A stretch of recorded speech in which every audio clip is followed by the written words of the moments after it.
வணக்கம்மா. நான் தான் வேட்பாளர். விவசாய சின்னம்மா. அதெல்லாம் வந்துருவீங்க, கவலைப்படாதீங்க. நன்றிம்மா நன்றிம்மா நன்றிம்மா. அதெல்லாம் நம்பிக்கையோட வருவீங்க. நன்றி நன்றிம்மா நன்றிம்மா நன்றிம்மா. எல்லாம் வெளியூர்ல இருக்காங்க, வந்துருவாங்க. நன்றிம்மா. நாம் தமிழர் கட்சி வர்றீங்க. நாம் தமிழர் கட்சி சீமான் கட்சி விவசாய சின்னங்கய்யா. ஒரு வாய்ப்பு கொடுங்க, ஒருத்தர மாற்றி கொடுங்க. ஒருத்தர மாற்றி கொடுங்கம்மா, ஒரு வாய்ப்பு கொடுங்க. ஒரு மாற்று உருவாகட்டும். நாடு நல்லா இருக்கணும்னா ஒரு மாற்றம் உருவாகட்டும்.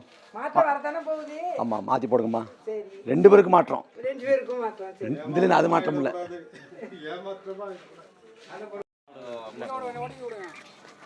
வணக்கம்மா. நாம் தமிழர் கட்சி வர்றோம்மா. அந்த வேட்பாளர் விவசாய சின்னம் போட்டு நிறையும் போடுங்க. மாற்றம். நன்றிம்மா நன்றிம்மா. ஓட்டு போட்டால் தான் மாற்றம் ஏற்படும். போடுங்க. ஒரு வாட்டி தான் போட்டேன்னு சொல்லிட்டு இது பண்ண மாதிரி போடுங்க. ஓட்டு போடுங்க. உங்களுக்காக நிற்கிறோம், போடுமா. சரிங்க, நான் சொல்லிட்டு இருக்கேன் உங்களை. சரி சரி. கேட்குறது வெளியே வந்து அடிக்கடி பேசலாம். ஆமாம் ஆமாம் ஆமாம் ஆமாம். சரி அம்மா படிச்சு பாருங்கம்மா, ஆதரவு கொடுங்கம்மா. விவசாய சின்னம்மா. நன்றிம்மா. சரிங்க, நன்றிங்க. பார்ப்போம் பார்ப்போம். மறந்துடாதீங்க, ஓட்டு போடுங்க. ஒரு வாய்ப்பு கொடுங்க தம்பிக்கு. நாம் தமிழர் கட்சி வர்றீங்க. அந்த வேட்பாளர் இங்கே விவசாய சின்னம். வாய்ப்பு கொடுங்கய்யா. சொல்லுங்க, வாய்ப்பு கொடுங்க. அக்கா அந்தாக்கா வேட்பாளர் நாம் தமிழர் கட்சி விவசாய சின்னம். படிச்சு பாருங்க, ஆதரவு கொடுங்கக்கா. தம்பி திருவாரூர் நீதிமன்றத்தில் வந்து வேலை பார்த்தவங்க. சரி சரி. இப்போ ஓய்வு. அது மட்டும் இல்லாமல் கம்யூனிஸ்ட்டு முதல் குடிமகனோட மருமகன். ஆமாம், ரொம்ப காலமாக நமக்கு பழக்கம். உங்கள் அப்பா காலத்துலேருந்து பழக்கம். சரி நல்லதுயா. சரி நல்லது. பாருங்கள், எங்களுக்கையும் கொஞ்சம் ஞாபகம் வச்சுங்க. இப்போ ஓட்டு போட்டுருவோம். சரி நல்லது நல்லது. அவ்வளோதான், அது போகிறோம். வரவா. வணக்கம்மா. வணக்கம்மா. நாம் தமிழர் கட்சி வர்றோம்மா. நான் தான் வேட்பாளர் விவசாய சின்னம்மா. நம்ம சின்னம். ஒரு வாய்ப்பு கொடுங்க, மாற்றி கொடுங்கம்மா. அம்மா கடைக்கு உதவி தான் போட்டிங்களே, அதில் மாற்றி போடுங்கம்மா. இல்லை மாறட்டுமா. நன்றிம்மா நன்றிம்மா. வணக்கண்ணே. ஒரு வாய்ப்பு கொடுங்கண்ணே. மாறதுக்கு போடுங்கண்ணே. விவசாய சின்னம்ண்ணே. படித்து பாருங்க. வீட்டில் யார்ட்டே சொல்லுங்கண்ணே. நன்றி நன்றி, ரொம்ப நன்றி நன்றி நன்றி. இந்த தேர்தல்ங்கிற அமைப்பு முறையில் ஒவ்வொரு 5 ஆண்டுக்கு ஒரு முறை நாம் வாக்கு செலுத்துகிறோம். திமுகவுக்கோ அல்லது அதிமுகவுக்கோ, பார்லமென்ற பொதுத்தேர்தல் என்றால் காங்கிரஸுக்கோ அல்லது பாஜகவுக்கோ நாம் ஒவ்வொரு முறை வாக்கு செலுத்துகிறோம். குறித்த நம்பிக்கையோடு இந்த வாக்கு நம் வாழ்வில் மாற்றத்தை தரும், ஏற்றத்தை தரும், வெளிச்சத்தை பாய்ச்சும், வறுமையை போக்கும், ஏழ்மையை போக்கும், வேலையில்லா திண்டாட்டத்தை நீக்கும் என்று நம்பி வாக்கு செலுத்துகிறோம். ஆனால் 60 ஆண்டுகால திராவிட கட்சியின் ஆட்சி காலத்தில் திமுக ஆண்டாலும் சரி, அதிமுக ஆண்டாலும் சரி, எந்த நிலையும் மாறதில்லை. அதுல திமுகவுக்கு வாக்கு செலுத்தி, அதிமுக வாக்கு செலுத்தி, மாறி மாறி வாக்கு செலுத்தி சலித்து போன மக்கள் கடைசியில் என்ன முடிவு எடுத்துட்டான்? திமுக வந்தாலும் ஒண்ணும் மாறாது, அதிமுக வந்தாலும் ஒண்ணும் மாறாது. அப்ப என்ன பண்ணலாம்? தேர்தல் சமயத்துல திமுகவோ அதிமுகவோ 2000 ரூபாய் 4000 ரூபாய் காசை கொடுக்கும். அந்த காசை வாங்கிக்கொள்ளாங்கிற முடிவுக்கு வந்துட்டேன். ஏன்னா திமுக ஆண்டாலும் அதிமுக ஆண்டாலும் மக்கள் வாழ்க்கை தரத்துல எந்த மேம்பாடு இருக்க போறதுங்கிற முடிவுக்கு வந்து மக்கள் வந்துட்டாங்க. அப்ப இந்த மக்களாட்சி அமைப்பின் மீது, இந்த ஜனநாயக முறைமையின் மீது மக்கள் அவநம்பிக்கை கொண்டுட்டாங்க. எவ்வளவு பெரிய ஜனநாயகத்துல பேராபத்து. ஆளக்கூடிய கட்சிகள் திமுக ஆண்டா திமுக, அதிமுக ஆண்டா அதிமுக, இந்த கட்சிகள் என்ன சொல்லுது? நாங்கள் நல்லாட்சி கொடுக்கிறோம். அன்பு மக்களே, நல்ல ஆட்சி என்றால் அதற்கான வரையறை என்ன? எந்த மக்கள் வரி செலுத்தி வாக்கு செலுத்தி இந்த ஆட்சியை தேர்ந்தெடுக்கிறார்களோ அந்த மக்கள் கேட்காமலே அந்த மக்களின் தேவையறிந்து சேவை செய்வதுதான் நல்ல ஆட்சி. ஆனால் அப்படிப்பட்ட நல்லாட்சி இங்கு இருக்கிறதா? 5 ஆண்டுகள் அதிமுக ஆட்சி, 5 ஆண்டுகள திமுக ஆட்சி, 2 ஆட்சியிலும் ஒருபோதும் மக்களின் தேவையறிந்து சேவை செய்யறது இல்லை. மக்கள் இது வேண்டான்னு சொல்றானோ அதைத்தான் மக்கள் தலை மீது சுமத்துறது. இந்த வாய்மேடு பகுதியில் சூரிய மின்தகடு, சோலார் திட்டம் எல்லாம் விளைநிலங்கள்ல பதிக்கிறேன். விளைநிலங்கள்ல இதே திமுக 2021 வாக்குறுதி கொடுத்தது. விளைநிலங்கள்ல விவசாயிகளின் ஒப்புதல் இல்லாம எந்த ஒரு திட்டத்தையும் கொண்டு வர மாட்டோம். திமுகவோட தேர்தல் வாக்குறுதி. விவசாய நிலங்கள்ல விவசாயிகளின் ஒப்புதல் இல்லாம எந்த திட்டத்தையும் திணிக்க மாட்டோம் என்று திமுக வாக்குறுதி கொடுத்தது. இதே காவிரி படுகை தஞ்சாவூர், திருவாரூர், நாகப்பட்டினம் பாதுகாக்கப்பட்ட வேளாண் மண்டலம் என்று அறிவிக்கப்பட்டிருக்கிறது. அப்ப என்ன அர்த்தம்? வேளாண்மையை பாதிக்கக்கூடிய எந்த திட்டத்தையும் கொண்டு வரக்கூடாது, அதுதான் பொருள். ஆனால் இங்க வேளாண்மையை வளர்த்தெடுப்பதற்கு எந்த திட்டமும் இல்லை. வேளாண்மை வளர்த்தெடுப்பதற்கு எந்த திட்டமும் இல்லை. குறிப்பா இந்த தஞ்சாவூர், திருவாரூர், நாகப்பட்டினம் இந்த மாவட்டங்கள்ல போன தலைமுறை அப்பா விவசாயம் பண்ணியிருப்பார், அதுக்கு முந்தைய தலைமுறை தாத்தா விவசாயம் பண்ணியிருப்பார். இன்னைக்கு இருக்கக்கூடிய தலைமுறையில விவசாயம் செய்ய ஆள் இருக்கா? விவசாயம் செஞ்சா புடைக்க முடியும் நிலைமை இருக்கா? விவசாயம் செய்ய தண்ணி இருக்கா? விவசாயம் செஞ்சாலும் அவருக்கு வாழ்வாதார உறுதிப்பாடு இருக்கா? எதுவும் இல்லை. அப்ப 1000 ஆண்டு காலத்துக்கு மேலாக இந்த காவிரி படுகையில விவசாயம் நடக்குது. 1000 ஆண்டுக்கு மேல, 1000 ஆண்டுக்கு முன்பே காவிரி ஆற்றின் குறுக்க, ரோடுல காவிரி ஆற்றின் குறுக்க கல்லணை கட்டி அத பாசனத்துக்கு வேளாண்மைக்கு பயன்படுத்த கொடுத்தான் கரிகால் பெருவளச்சோழன். அந்த நிலம் இன்றைக்கு முழுக்க முழுக்க தரிசாக மாறிக்கொண்டிருக்கிறது. ஆடக்கூடிய திமுகவுக்கோ அதிமுகவுக்கோ இந்த மக்கள் வாழ்க்கை தரத்தை பத்தி எந்த கவலையும் இல்லை. திமுகவும் அதிமுகவும் எதை நோக்கி நகருது? உங்களிடம் இருக்கக்கூடிய ஒற்றை வாக்கு. அந்த வாக்கை பறிக்க என்னவெல்லாம் பேசலாம், அந்த வாக்கை அபகரிக்க என்னென்ன மாதிரி வாக்குறுதி தரலாம். அதனால நாங்க வந்தா 1000 ரூபாய் தர்றோம், நாங்க வந்தா 2000 ரூபாய் தர்றோம், நாங்க வந்தா 2000 ரூபாய் தர்றோம். இன்னைக்கு ஐயா எடப்பாடி பழனிசாமி அறிவித்திருக்காரு, நாங்க ஆட்சிக்கு வந்தோம்னா ஒவ்வொரு வீட்லயும் குளிர்சாதன பெட்டி தருவோம், பிரிச்சு தருவோம். எவ்வளவு கொடுமை! இலவசம் கொடுக்கிறாங்க திமுக அதிமுக. அன்பு மக்கள் சிந்திச்சு பார்க்கணும்.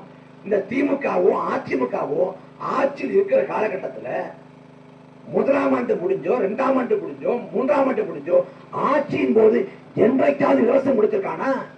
இலவச தொலைக்காட்சி, இலவச மிக்சி, இலவச கிரைண்டர் எதையாவது ஆட்சியில் இருக்கிற கொடுத்திருக்கானா? இல்ல. தேர்தல் கால அறிவிப்பா வெளியிடுவான். எனக்கு ஓட்டு போட்டா நான் மிக்சி தருவேன், எனக்கு ஓட்டு போட்டா நான் டிவி தருவேன், எனக்கு ஓட்டு போட்டா நான் கிரைண்டர் தருவேன். ஏன்?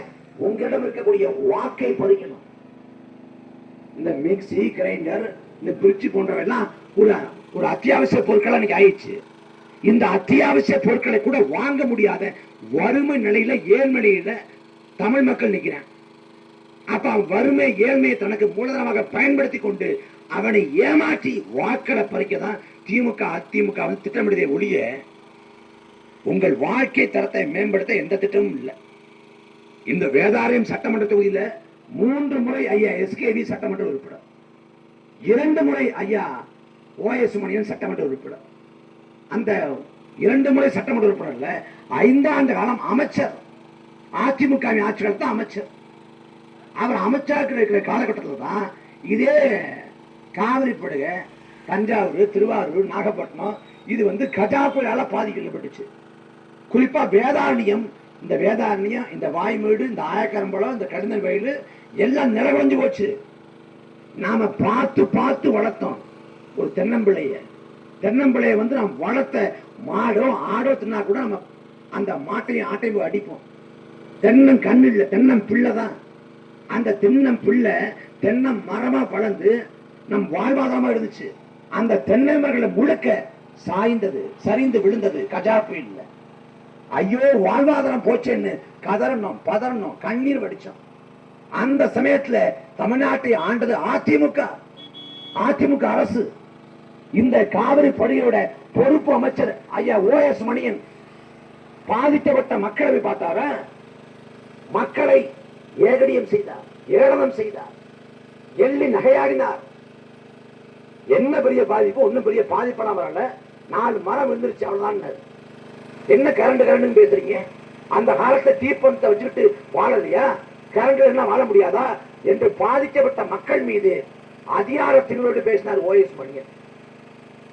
அவர் இருக்கக்கூடிய தலைஞாயிறு பகுதியில் நிவாரணம் கிடைக்கலன்னு சொல்லிட்டு மக்கள் முறையிட்டு கேள்வி எழுப்பினப்ப அந்த கேள்வியை எதிர்கொள்ள முடியாது, சூறையறிவு குறித்து தப்பித்து ஓடி போனவர் OS மணியன். ஓடி போனாரு. மக்கள் சாலையை மறிச்சு போராட்டம் பண்றாங்க. போராட்டம் பண்ணப்ப எந்த மக்கள் சாலையை மறிச்சு போராட்டம் பண்றாங்களோ அவங்க மேல காவல்துறை ஏவி விட்டு பாதிக்கப்பட்ட தருணத்தில் அவங்க மேல வழக்க போட்டு சிறைப்படுத்தியது இந்த OS மணியன். அன்னைக்கு போட்ட வழக்கு இன்னைக்கு இருக்கு. இங்க என்ன வாழ்வாதாரம்? ஒரு வாழ்வாதாரமும் இல்ல. வெளிநாட்டுக்கு போய் பொழைக்கணும், அதான் வாழ்வாதாரம். வெளிநாட்டுக்கு போய் பொழைக்கணும்னு பார்த்தா அன்னைக்கு OS மணியன் போட்ட வழக்கு இன்னைக்கு வரைக்கும் சிக்கலா இருக்குது. இந்த OS மணியன் மறுபடியும் வரணுமா? ஐயா SKV என்ன திட்டம் கொண்டு வந்திருக்காங்க இந்த வேதாரண்யம் சட்டமன்ற தொகுதிக்கு உள்ள? என்ன திட்டம்? இங்க வேளாண்மை இருக்குது. வேளாண்மையை வளர்த்தெடுப்பதற்கு ஒண்ணும் வேண்டாங்க.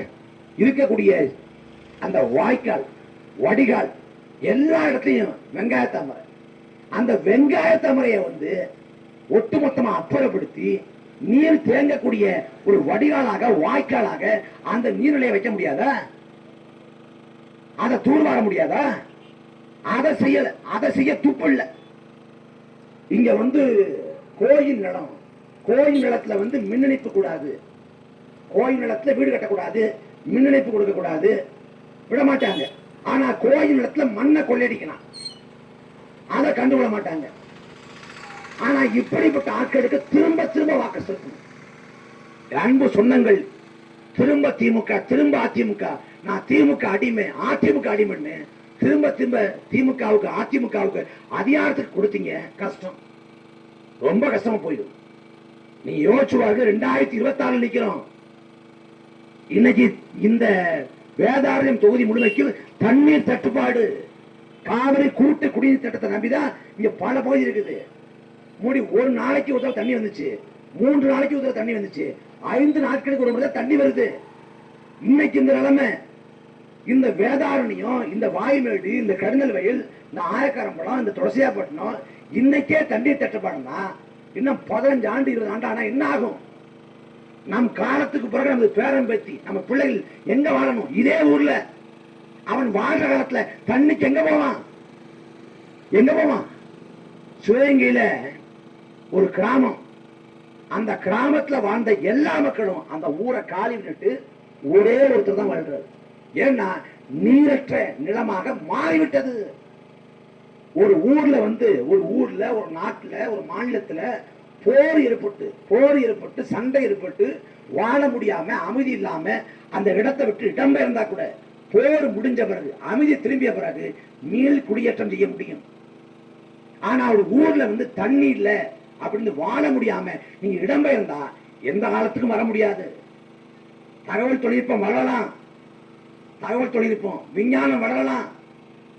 ஆனா தண்ணீரை மனிதனால உருவாக்க முடியாது, மலையை மனிதனால உருவாக்க முடியாது, ஆறுகளை மனிதனால வடிவமைக்க முடியாது. எல்லாம் இயற்கை கொடுத்த அருங்கொடை. ஆனா இன்னைக்கு ஆறுகள் செத்து கொண்டிருக்கிறது. வாழ்வதற்கு ஏற்ற சூழல் இல்லாம மாறிக்கொண்டிருக்கு. நிலத்தடி நீர் மட்டத்தை நம்பிதான் வாழ்ந்தோம் இந்த வேதாரண்யம் தொகுதி முழுமைக்கும். ஆனா நிலத்தடி நீர் மட்டம் உட்பாக ஏன் மாறி போனது? காரணம் மிதமிஞ்சிய மணல் கொள்ளை. மண் தானே, மண்ணு தானே அப்படின்னு நினைச்சோம். மண்ணை அள்ளி கொண்டு போனால் இயற்கை பெறுகிற விட எதிர்விளைவு ஆற்றும். மண்ணை தொடர்ச்சியாக அள்ளினான். நிலத்தடி நீர் மட்டம் கீழே போனது, கடல் மட்டம் உள்ளே வந்தது. அப்ப நன்னீராக இருந்த நிலத்தடி நீர் மட்டம் இன்னைக்கு உப்பு நீராக மாறி போனது. அப்ப இதை குறித்து கவலைப்படுவதற்கு, இது குறித்து சிந்திப்பதற்கு, மக்கள் வாழ்க்கை தரனை மேம்படுத்துவதற்கு ஒரு கட்சி, ஒரு ஆட்சி வேணும்னா நாம் தமிழர் கட்சிக்கு வாக்கு செலுத்தணும். மறுபடி திமுக, மறுபடி அதிமுக, மறுபடி SKV, மறுபடி OS மணியன்னா எந்த மாற்றம் வராது. 1000 ரூபாய் காசுக்கு ஆளா பிறக்கிறோம். கையில 100 ரூபாய் காசு தங்க மாட்டேங்குது. ஒவ்வொரு மாசமும் அவ்வளவு கஷ்டப்படுறோம். ஒரு பண்டிகை தீபாவளியா, பொங்கலா வருதா, தீபாவளி வருதா, பொங்கல் வருதா, பிள்ளைகளுக்கு எப்படா நம்ம துணிமணி எடுக்கிறதுன்னு சொல்லி தடுமாறுறோம். அந்த பண்டிகை எப்படா கடக்க போயாம தடுமாறு நிக்கிறோம். 1000 ரூபாய் காசுக்கு, 2000 ரூபாய் காசுக்கு நீங்கள் தடுமாறு நிக்கிறீங்க, அவ்வளவு திணறீங்க. ஆனா 10,000 கோடியை பதுக்கியும் ஒதுக்கியும் திமுகவும் அதிமுக வச்சிருக்கு. 10 ஆண்டுக்கு முடிங்க உங்க வருமானம் என்ன? இன்னைக்கு உங்க வருமானம் என்ன? பெரிய மாற்றம் இல்ல. ஆனா 10 ஆண்டுக்கு முன்னாடி ஓஎஸ் மணியனுக்கு என்ன வருமானம் இருந்துச்சோ அதே வருமானம் இன்னைக்கு இருக்கா? வேதாரண்யம் தொகுதி முழுமைக்கு வாக்கேட்டு போறப்ப பல வீடுகளை பார்க்க முடியல. வீடே இல்ல, வெறும் குடிசை. 4 பக்கம் வந்து சுவரால வேயப்பட்டிருக்க ஒழிய ஒண்ணுமே இல்ல. வாழ்வதற்கு ஏற்ற தொழிலே இல்ல. 80களில் வாழ்ந்தா 1980களில் வந்து வாழ்ந்தா எப்படி இருக்குமோ அப்படி பல வீடு இருக்கு, பல குடிசை இருக்கு. அந்த மக்களோட தோட்டத்தை பார்க்கறப்ப நம்ம கண்ணீர் விடுது, மனம் கலங்கி போறோம். வாழ்க்கைக்கவே தயக்கமா இருக்கு, இன்னும் இப்ப இருக்காங்களே கஷ்டப்படுறாங்களேன்ட்டு. ஆனா ஓஎஸ் மணி ஒரு வீட்டுக்கு 2 வீடா கட்டிட்டாரு. இது 10ஆவதுன்னு சமுதாய கொடுத்த எதுக்கு வீட்டுக்கு இருக்கு அந்த சமுதாய கொடுத்த வைக்க போல ஆக்கிரமிச்சுட்டாரு. அரசு பள்ளிக்கூடம் வேதாரண்யம் சட்டமன்ற தொகுதியில் இருக்கக்கூடிய அரசு பள்ளிக்கூடம் தரமற்று இருக்கு. ஆனா தலையாறுல அவர் வச்சிருக்கக்கூடிய அவர் பள்ளிக்கூடம் எல்லா நவீனத்தோடு இருக்கு. இந்த சூழ்ச்சியை புரிந்து கொள்ளணும். புரிந்து கொண்டு இவங்களை தோற்கடிக்கணும். ஜனநாயகத்துல மக்கள்கிட்ட இருக்கக்கூடிய ஒரே ஆயுதம், ஒரே வலிமை வாக்கு மட்டும்தான். நீங்கள் வாக்கை எடுத்து இவர்களை தண்டிக்காத வரை உங்கள் வாழ்வில் எந்த மாற்றம் வராது. அதை உணர்ந்து உங்கள் பிள்ளைகளுக்கு வாக்கை தாருங்கள். நாங்கள் இறுதி வரை உறுதியாக அந்த மண்ணுக்காக மக்களுக்காக உழைப்போம். இந்த வாய்மேட்டில் அந்த சோலார் திட்டம் வராது. நாம் தமிழர் கட்சி களத்தில் நின்று முறியடிக்கும். இன்னைக்கு தேர்தல் சமயத்தில் திமுக நிறுத்தி வைக்கலாம், மறுபடியும் ஆட்சிக்கு வந்துடுவோம், வர்றப்ப கொண்டு வந்துடலாம் நினைப்பான். அவன் ஆட்சிக்கு வரப்போறதில்லை. இந்த சோலார் திட்டமும் திரும்ப வாய்மேட்டுக்குள்ள வரப்போறதில்லை. நாம் தமிழர் பிள்ளைகள் நாங்கள் எப்பாடுபட்டாலும் தடுத்து நிறுத்துவோம். அதுக்கு வலிமையை கொடுங்க. நாங்கள் வந்து மக்கள் மன்றத்தில் நின்று பேசினா இந்த பேச்சு காற்றோடு கரைஞ்சு போகும். ஆனா சட்டமன்றத்தில் பேசினா அவை குறிப்பாக மாறும். அதுக்கு தீர்வை நோக்கி போய்தான் ஆகணும். அப்ப அதை உணர்ந்து உங்கள் பிள்ளைகளுக்கு விவசாய சின்னத்தை வாக்களித்தார்கள். நாங்கள் இறுதி வரை உறுதியாக அந்த மண்ணுக்காக மக்களுக்காக உழைப்போம். பேசிக்கொண்டிருக்கிற என்னை பாருங்கள். என்னை போல திமுகவில் அதிமுக வேட்பாளர் உண்டா?